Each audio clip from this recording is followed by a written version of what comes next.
Hello student, how are you? I hope you are fine. Myself am Nilyasan, chemistry faculty, Ajmal Super 14. तो हम लोग बात कर रहे थे some basic concept of chemistry और उसी में जो न्यू टॉपिक है दैट इज एटॉमिक मास। तो इस टॉपिक में ये सारा हम लोग को सब टॉपिक डिस्कस करना है that is relative atomic mass. क्योंकि एटम का मास बहुत स्मॉल होता है इसलिए we need some reference element reference atom जिसके रेस्पेक्ट में हम लोग एटम का मास एक्सप्रेस कर सकते हैं। फॉर एग्जांपल डाल्टन जो था हाइड्रोजन के रेस्पेक्ट में एटम के मास को एक्सप्रेस किया, लेकिन हाइड्रोजन के बाद oxygen as a reference metal use किया गया। लेकिन आज के डेट में मॉडर्न जो स्केल है किसी एटम का एटॉमिक मास एक्सप्रेस करने के लिए जो हम लोग स्केल यूज करते हैं आज के डेट में दैट इज कार्बन 12। तो कार्बन 12 के रेस्पेक्ट में जो एटम का मास एक्सप्रेस करते हैं that is relative atomic mass. जो सेकेंड टॉपिक है एएमयू। क्योंकि एटम का मास बहुत स्मॉल होता है तो एटम के मास को एक्सप्रेस करने के लिए जो हम लोग यूनिट यूज करते हैं that is AMU, atomic mass unit. उसी को सिंपल फॉर्म में यू लिखते हैं, यूनिफाइड मास। तो 1 AMU is equal to 1 U और इसी को डाल्टन भी कहते हैं, डीए से डिनोट करते हैं, 1 डाल्टन के बराबर होता है। और इसका अमाउंट जो है 1/एवोगाड्रो नंबर इतना ग्राम का होता है that is equal to 1.67 into 10 to the power 24 gram के बराबर होता है। तो ये रिलेशन भी हम लोग याद रखेंगे। नेक्स्ट एवरेज एटॉमिक मास। कुछ एलिमेंट ऐसे होते हैं जो नेचर में आइसोटोप्स के रूप में पाए जाते हैं। फॉर एग्जांपल जो क्लोरीन है 35 और 37 दो आइसोटोप्स है और नेचर में इसका परसेंटेज डिफरेंट है। ये 75% पाया जाता है, ये 25% पाया जाता है। तो जो क्लोरीन का मास है वो इसके एवरेज मास के रूप में एक्सप्रेस करते हैं। फॉर्मूला होता है M1x1 plus M2x2 by 100 average atomic mass. Average atomic mass mass into percentage plus mass into percentage by 100 this is known as average atomic mass. अगर एटम के मास को ग्राम में एक्सप्रेस कर दे तो that is known as gram atomic mass. वैसे ही molecule के मास को अगर ग्राम में एक्सप्रेस कर दे तो ग्राम मॉलिक्यूलर मास। तो एक एटम का मास एमयू में या एक मॉलिक्यूल का मास एमयू में, लेकिन उसी को जब ग्राम में एक्सप्रेस करते हैं ग्राम एटॉमिक मास या ग्राम मॉलिक्यूलर मास, उसी को हम लोग मोलर मास भी कह सकते हैं। और मोलर मास ही उसको हम लोग मास ऑफ 1 ग्राम एटम भी कह सकते हैं। फॉर एग्जांपल सोडियम का एटॉमिक मास 23 AMU है एक एटम का मास। अगर 23 ग्राम ले ले सोडियम के लिए तो ये मोलर मास हो जाएगा। और 23 जो ग्राम है इसे कहेंगे weight of 1 gram atom of sodium. तो gram atomic mass, gram molecular mass या मोलर मास ऑफ एटम और मॉलिक्यूल या mass of 1 gram atom of sodium ये एक दूसरे के इक्विवेलेंट है। इक्विवेलेंट वेट ये क्या होता है? तो एटॉमिक मास को वैलेंसी से डिवाइड करते हैं, वी गेट इक्विवेलेंट वेट। ऐसे इक्विवेलेंट वेट टॉपिक हम लोग सेपरेट पढ़ेंगे, एक सेपरेट वीडियो इस पर हम लोग बनाएंगे। तो हम लोग तो इस फार्मूला से हम लोग एटॉमिक मास निकाल सकते हैं कि atomic mass is equal to valency into equivalent weight. Atomic mass is equal to valency into equivalent weight. एक और फार्मूला है, एक और रिलेशन है एटॉमिक वेट के लिए कि एटॉमिक मास और स्पेसिफिक हीट, किसी भी एलिमेंट के एटॉमिक मास और स्पेसिफिक हीट में एक रिलेशन होता है। और ये जो एटॉमिक मास होता है 6.4 बाय स्पेसिफिक हीट। लेकिन ये जो स्पेसिफिक हीट है ये कैलोरी में जो है कि मेंशन होना चाहिए। तो इस रिलेशन से हम लोग एटॉमिक मास निकाल सकते हैं अगर स्पेसिफिक हीट मालूम हो। और ये जो रिलेशन है डुलॉन्ग-पेटिट लॉ के नाम से जाना जाता है। तो इस फार्मूला को भी याद रखेंगे, इससे भी क्वेश्चन पूछा जाता है।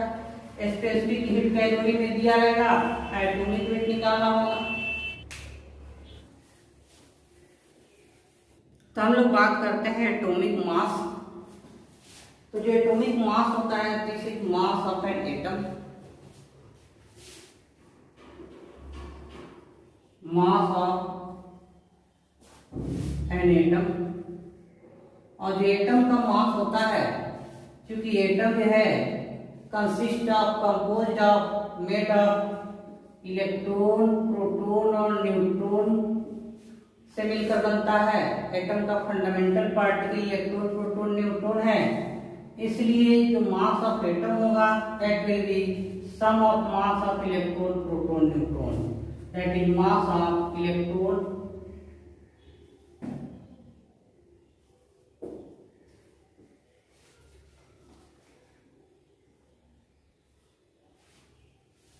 तो जो एटम का मास होगा that will be sum of mass of electron plus mass of proton plus mass of neutron.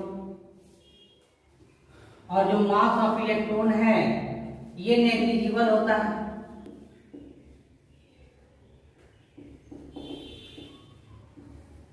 Negligible क्यों होता है?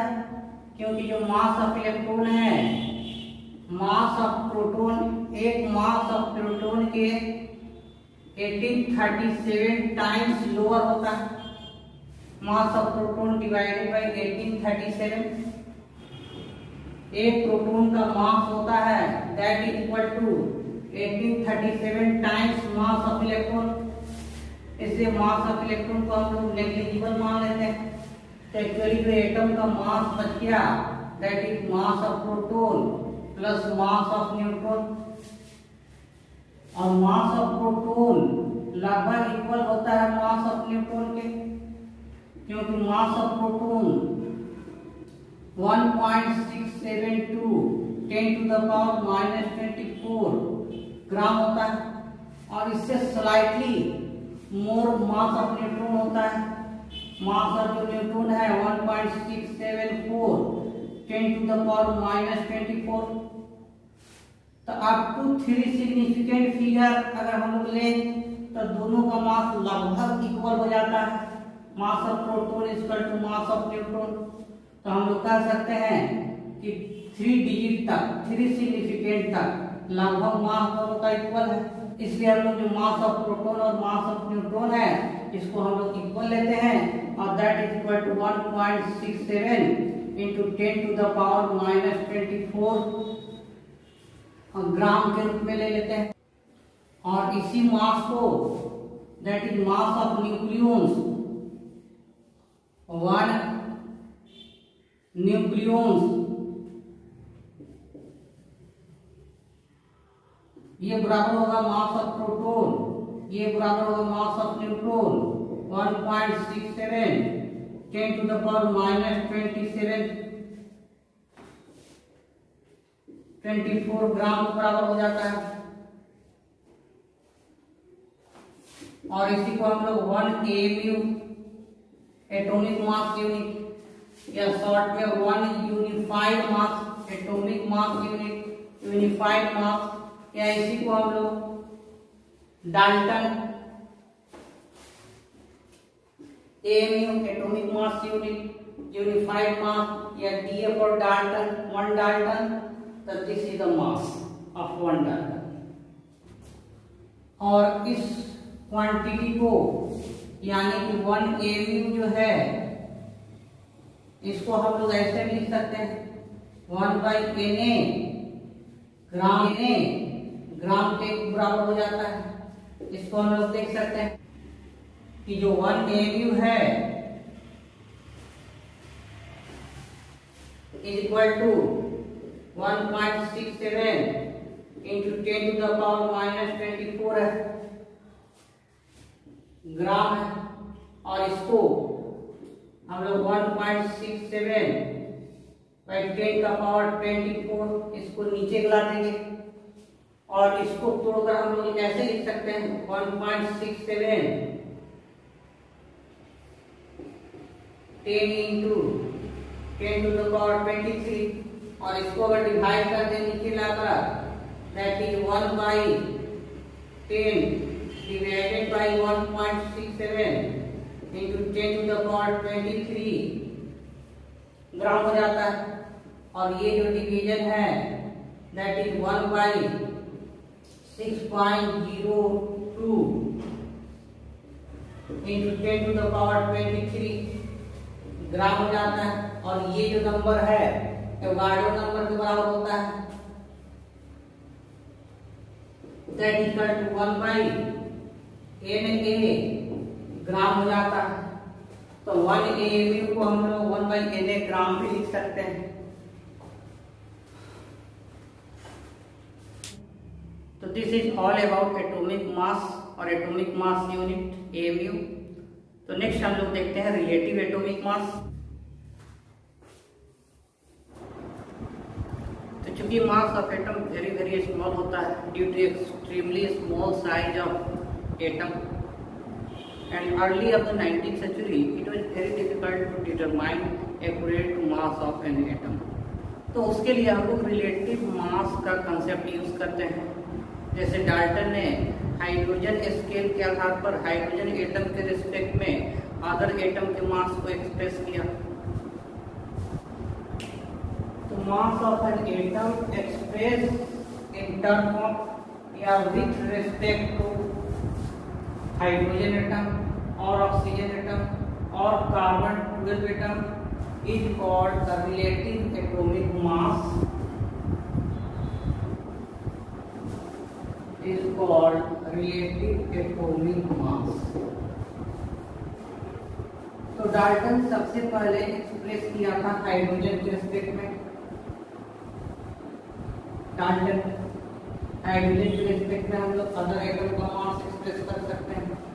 हाइड्रोजन के बाद ऑक्सीजन को रेफरेंस एटम लिया गया, लेकिन आज जो हम मॉडर्न स्केल यूज करते हैं for determination of relative atomic mass, that is carbon 12। Carbon 12 carbon का एक आइसोटोप है हैविंग एटॉमिक मास 12। कार्बन के 3 आइसोटोप्स हैं, कार्बन 12, कार्बन 13, कार्बन 14। तो कार्बन 12 के रिस्पेक्ट में हम लोग एटॉमिक मास को एक्सप्रेस करते हैं, that is known as the relative atomic mass. तो जो रिलेटिव एटॉमिक मास है दैट इज मास ऑफ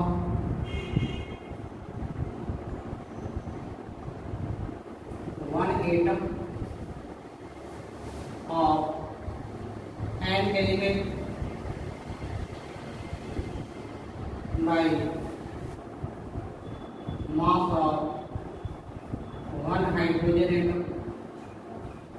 अगर हाइड्रोजन के रिस्पेक्ट में एक्सप्रेस करना है, अगर हम लोग ऑक्सीजन के रिस्पेक्ट में डिफाइन करें रिलेटिव एटॉमिक मास, तो ये हो जाएगा आपका mass of one atom of an element divided by 1/16 of mass of one atom of oxygen।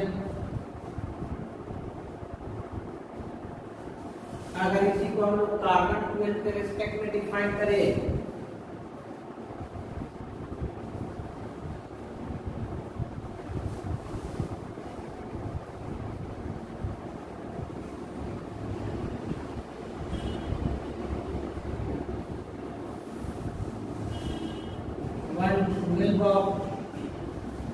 mass of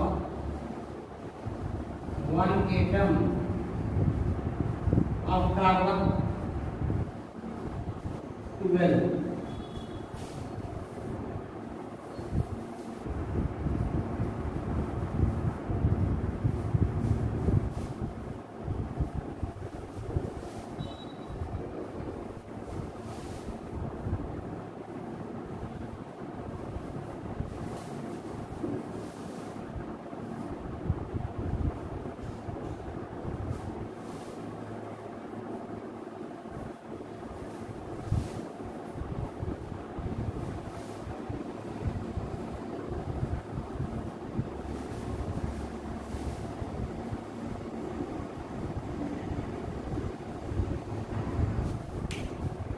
तो जो potential system of atomic mass है that is based on carbon 12, जिसको 1961 में एडॉप्ट किया गया। यानी relative atomic mass with respect to carbon 12 जो है mass of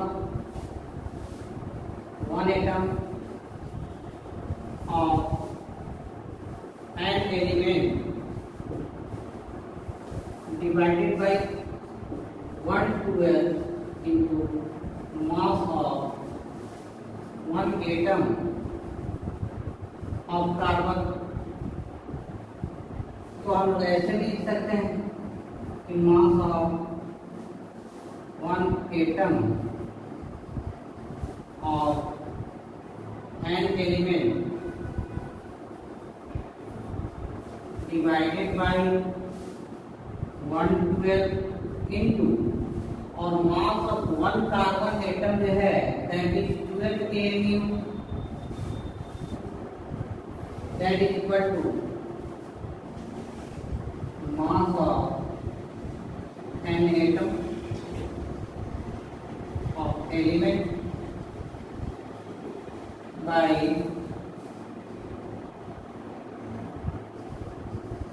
1 kmu. For example, relative atomic mass of iron, तो आयरन का एक एटम का मास है that is 56 kmu divided by 1 kmu, that equal to 56। यानी रिलेटिव एटॉमिक मास का कोई यूनिट नहीं, यानी रिलेटिव एटॉमिक मास है नो यूनिट, इसका कोई यूनिट नहीं।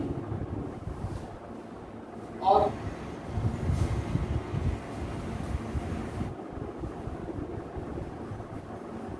एटॉमिक मास ऑफ कार्बन 12, और जो कार्बन 12 है इसका मास 12 हो जाता है, एटॉमिक नंबर 6 हो जाता है। तो मास ऑफ तो जो एटॉमिक मास होगा मास of electron plus mass of proton plus mass of neutron, ये नेग्लिजिबल होता है। तो मास ऑफ प्रोटॉन और न्यूट्रॉन लेते हैं, इसमें 6 एटॉमिक नंबर है तो 6 प्रोटॉन है और 6 न्यूट्रॉन है, 12 माइनस 6। तो ये जो मास होगा 6 into mass of proton plus 6 into mass of neutron और 6 और मास जो प्रोटॉन है 1.66 into 10 to the power minus 24 ग्राम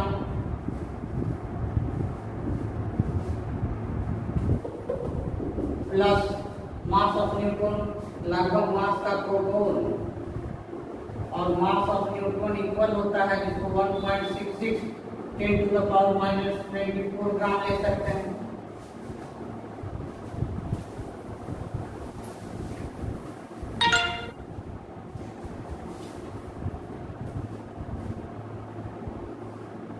तो मास ऑफ न्यूट्रॉन है 6 इंटू 24 ग्राम, इसको ऐड करेंगे that is total 12, mass equal 12 into 1.6 into 10 to the power minus 24 gram, और ये जो मास है 1 kg that is 1.66 into 10 to the power 24 gram 1 kg। तो इसका जो मास होगा 12 kmu, यानी एक एटम ऑफ कार्बन का जो मास है दैट इज 12 kmu। तो ये जो kV यूनिट है that is used to express mass of an atom, एक एटम का मास, कार्बन के एटम का मास 12 kmu, ऑक्सीजन के एटम का मास 16 kmu। तो हम लोग एग्जाम्पल देखते हैं।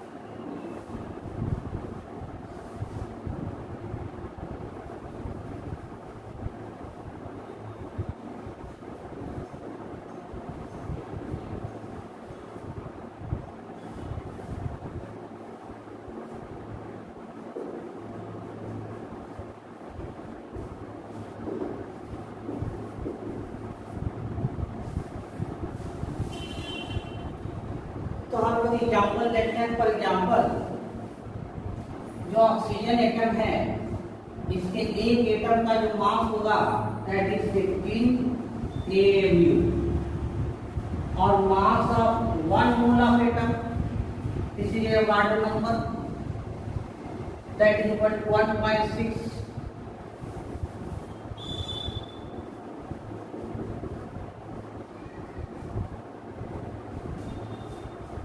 1 mole of atom, that is a Barton number 1.602 10 to the power 23। तो mass of 1 mole of atom of oxygen होगा that is expressed in gram atomic mass, that is 15 gram. Similarly nitrogen atomic mass 14 AMU और ग्राम में इसका जो mass होगा that is equal to 14 ग्राम। और जो ग्राम में मास होता है एटम का, उसी को हम लोग ग्राम एटॉमिक मास कहते हैं। सिमिलरली कार्बन 12 AMU और इसका जो ग्राम में मास होगा 12 ग्राम और जो ग्राम में मास होता है that is gram atomic mass, जो कि मोलर मास के इक्विवेलेंट होता है, जो कि मोलर मास के बराबर होता है। 1 मोल एटम का मास होता है।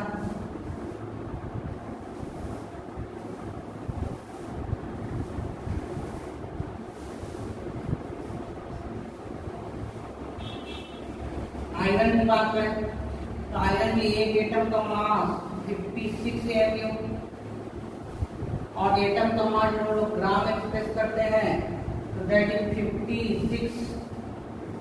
56 ग्राम। That is the mass of 1 mole of atom. तो हमारा जो ग्राम एटॉमिक मास है, मास ऑफ एटम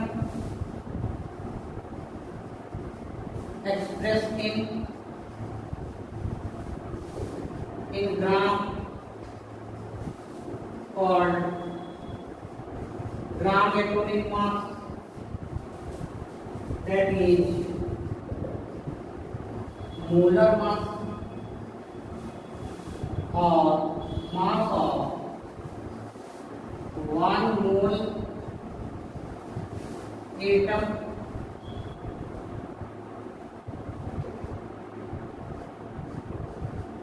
in ग्राम। तो जो ग्राम एटॉमिक मास है, mass of atom express in gram is called gram atomic mass और that is also molar mass, that is mass of 1 mole atom और उसको हम लोग ग्राम में एक्सप्रेस करते हैं।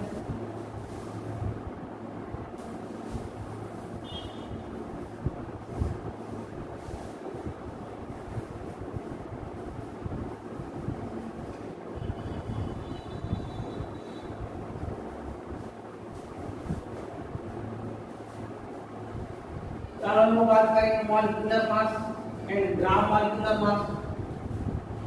मास ऑफ 1 मॉलिक्यूल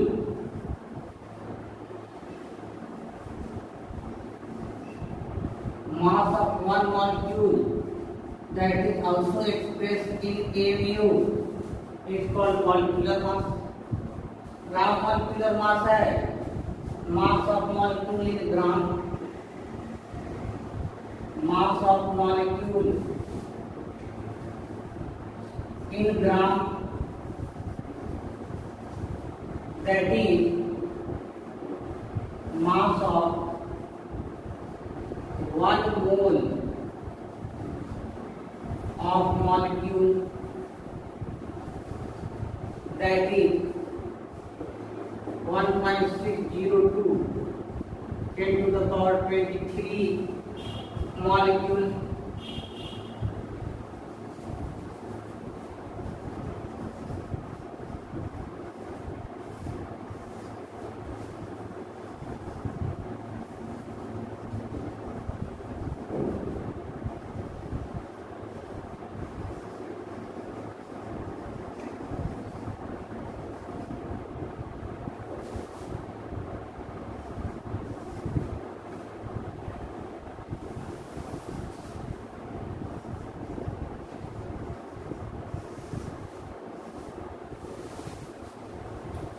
फॉर एग्जांपल हम लोग देखते हैं कंपाउंड CO2 है, तो इसका जो मॉलिक्यूलर मास है या मास ऑफ वन मॉलिक्यूल है दैट इज 44 AMU, और इसी को जब ग्राम में एक्सप्रेस करते हैं तो that is 44 gram, that is gram molecular mass, that is mass of one mole of molecule.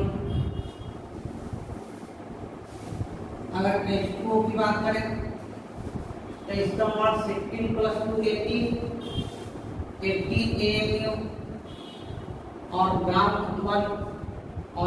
Molecular mass that is 18 gram.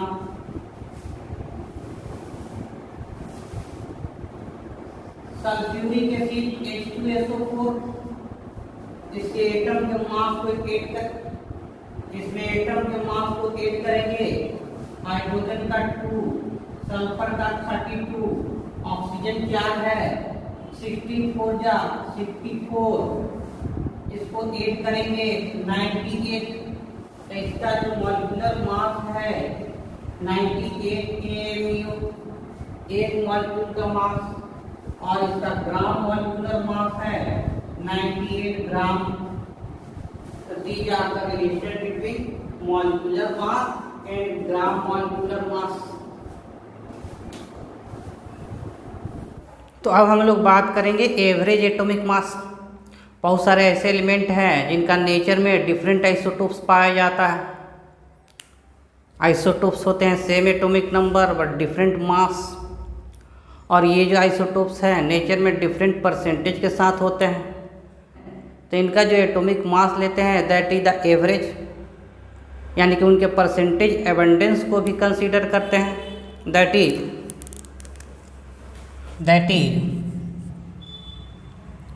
Average atomic mass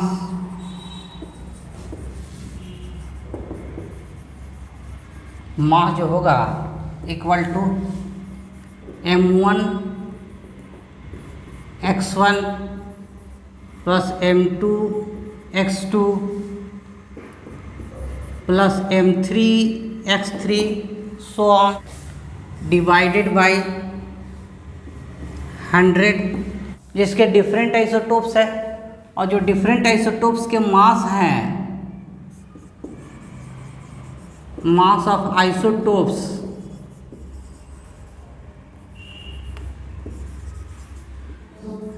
M1 M2 M3, और उसका जो करस्पॉन्डिंग परसेंटेज है, M1 का जो percentage है x1%, M2 का x2, M3 का x3। For example अगर हम बात करें क्लोरीन का, तो क्लोरीन का नेचर में दो आइसोटोप्स पाए जाते हैं, क्लोरीन 35 और एक क्लोरीन 37, दो आइसोटोप्स होता है, एक मास हैविंग 37 यूनिट और एक का मास 35 होता है। और इसका जो परसेंटेज होता है नेचर में 75%, और इसका जो परसेंटेज होता है 25%। तो जो एवरेज एटॉमिक मास होगा क्लोरीन का that will B 35 M1 x1 75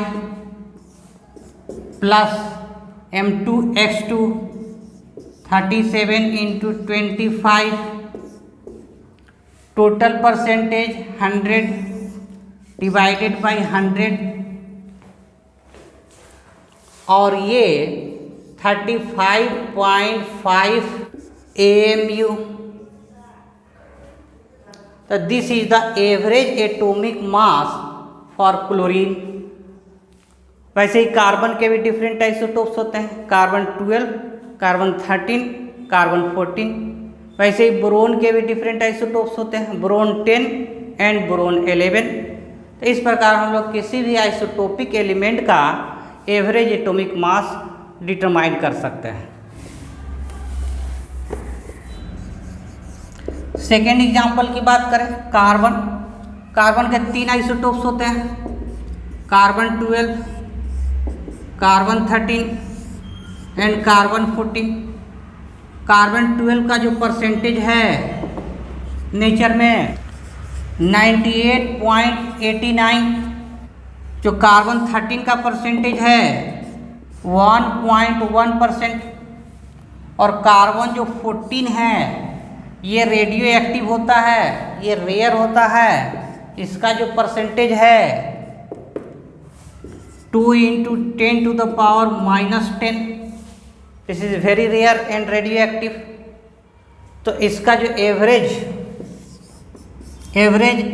atomic mass होगा, मास इंटू परसेंटेज 12 × 98.89 प्लस, और जो कार्बन 13 है इसका जो परसेंटेज है 1.11, तो इसका 13 × 1.11, और जो कार्बन 14 है दैट इज 14 × 2 × 10⁻⁻10 डिवाइडेड बाय 100।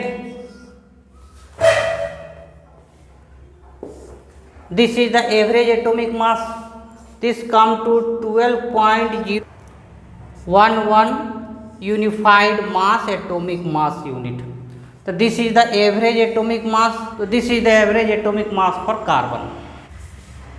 तो जो नेक्स्ट टर्म है molecular mass and formula mass, ये दोनों मास ऑफ मॉलिक्यूल ही होता है, but there is a small difference कि फार्मूला मास हम लोग तब कंसीडर करते हैं जब कोई कंपाउंड डिस्क्रीट या सिंगल मॉलिक्यूल के रूप में एग्जिस्ट नहीं करता है। फॉर एग्जांपल NaCl जो है ये आयनिक सॉलिड होता है,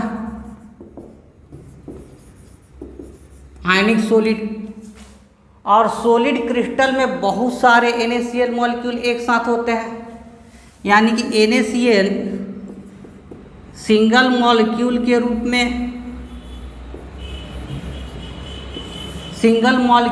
में एग्जिस्ट नहीं करता है। इट इज यूनिट होता है, यूनिट ऑफ सॉलिड क्रिस्टल। ये एक सॉलिड के यूनिट के रूप में एग्जिस्ट करता है। इस तरह के कंपाउंड के लिए हम लोग मॉलिक्यूलर मास टर्म यूज़ नहीं करते हैं, इसके लिए हम लोग फार्मूला मास यूज़ करते हैं। यानी NaCl का जो वेट है दैट इज Na+Cl। Na का जो मास होता है 23 यूनिट, और क्लोरीन का जो है कि 35.5 that is equal to 538.58 AMU या यूनिफाइड मास।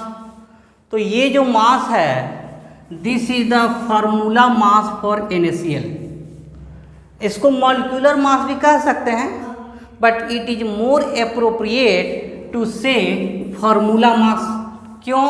क्योंकि NaCl सिंगल मॉलिक्यूल के रूप में एग्जिस्ट नहीं करता है, NaCl आयनिक सॉलिड के रूप में एग्जिस्ट करता है। NaCl आयनिक सॉलिड का एक यूनिट होता है, ये सिंगल एंटिटी के रूप में एग्जिस्ट नहीं करता है। जबकि ऐसा कंपाउंड जो सिंगल मॉलिक्यूल के रूप में एग्जिस्ट करता है उसके मास को हम लोग मॉलिक्यूलर मास कहेंगे। फॉर एग्जांपल CO2, H2O, तो ये सिंगल मॉलिक्यूल के रूप में एग्जिस्ट करता है, तो इसका जो मॉलिक्यूलर मास होगा 44 AMU, इसका जो मॉलिक्यूलर मास होगा 18 AMU। तो this exist as a discrete और सिंगल मॉलिक्यूल।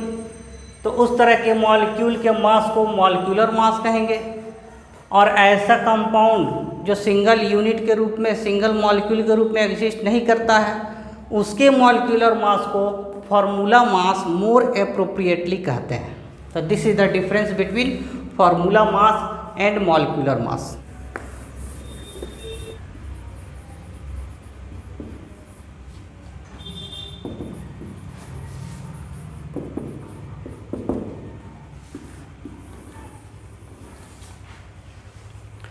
तो जो एटॉमिक मास है उसको वैलेंसी और इक्विवेलेंट वेट के कंसेप्ट से भी निकाल सकते हैं। जो इक्विवेलेंट वेट होता है ई से डिनोट करते हैं, और ये जो इक्विवेलेंट वेट होता है atomic mass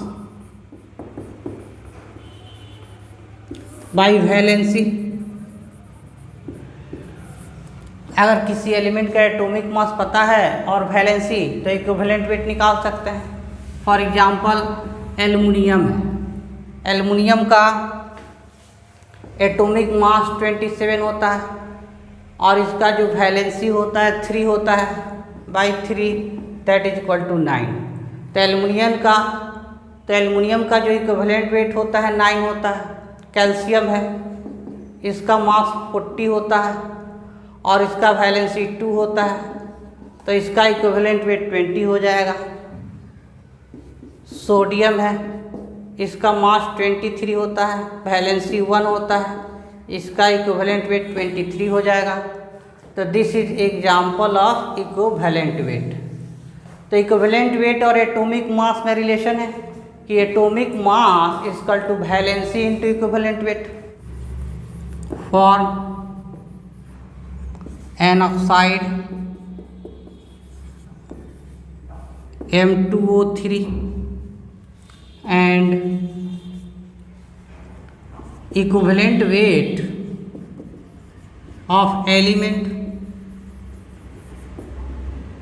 is 9, what will be atomic mass? Atomic mass क्या होगा? तो जो इक्विवेलेंट वेट है दैट इज 9 दिया हुआ है। जो वैलेंसी है ये हमारा नोन नहीं है, लेकिन इसका ऑक्साइड दिया हुआ है M2O3। तो जो 3 है वैलेंसी मेटल का है और 2 है वैलेंसी ऑक्सीजन का। तो मेटल का यहाँ से वैलेंसी जो है ये 3 आ गया और ऑक्सीजन का वैलेंसी 2 होता है, जिसको क्रॉस मल्टीप्लाई करते हैं तो ये फार्मूला हम लोग लिख सकते हैं। तो इससे पता चल गया मेटल का वैलेंसी, तो इसके ऑक्साइड से मेटल का वैलेंसी पता चल गया, तो इसका वैलेंसी 3 है। इसलिए जो एटॉमिक मास होगा दैट इज इक्वल टू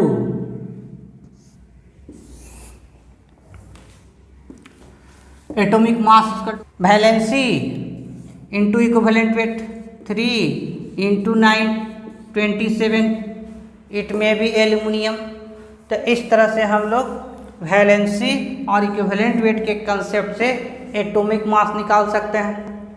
और ये जो ऑक्साइड था, इसके ऑक्साइड से मेटल का ऑक्सीडेशन वैलेंसी पता चलता है, क्योंकि ये जो वैलेंसी होता है 3 ये मेटल का होता है और ये 2 ऑक्सीजन का होता है, क्योंकि क्रॉस मल्टीप्लाई करके फार्मूला लिखते हैं। This is an example of calculation of atomic mass with the help of valency and equivalent weight.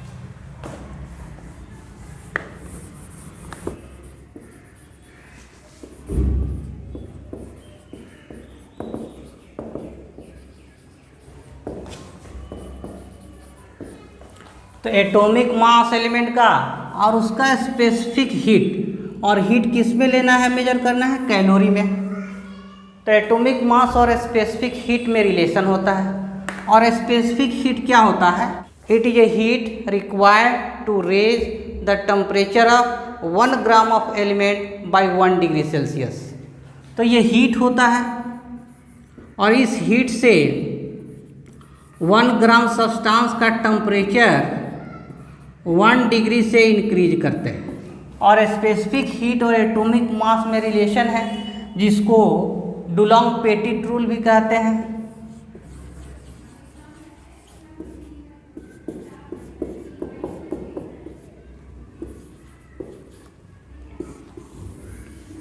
तो एटॉमिक मास और स्पेसिफिक हीट का रिलेशन है दैट इज डुलोंग-पेटिट लॉ। और इसके हिसाब से जो एटॉमिक मास होता है is equal to 6.4 by specific heat.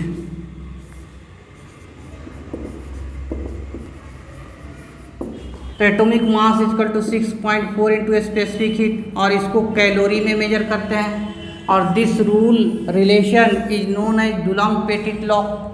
Similarly molecule और वेपर डेंसिटी में भी रिलेशन होता है, is equal to 2 into vapour density.